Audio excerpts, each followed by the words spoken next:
High বন্ধুরা, শুভ সকাল।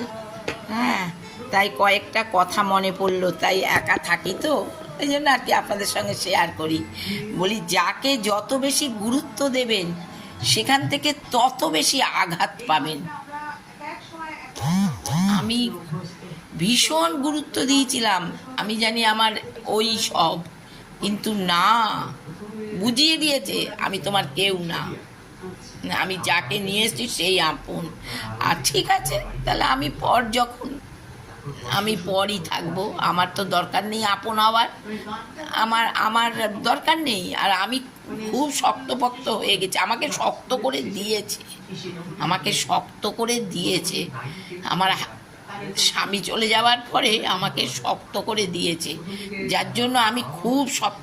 আমি কারোর কাছে মাথা নত করবো না। পরের মেয়ে আমাকে চিটিংবাজ, আমাকে যা খুশি তাই বলবে, আমি সেটা উমা চক্রবর্তী।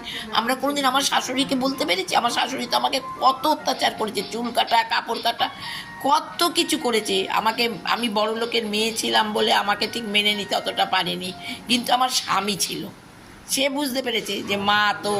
এদিকে আমার স্বামী কিন্তু মাকে ভীষণ ভালোবাসতো, মাকে প্রণাম করে অফিসে যেত, মাকে সব, যেহেতু বোনের বিয়ে দিয়েছে, বোনের বর লাখ লাখ টাকা রোজগার করে, ব্যবসা, আমার বরের রেলের পয়সা কম, হ্যাঁ, ওই জন্য জামাইকে ধরে নিল আর ছেলেকে হাতছাড়া করে দিল।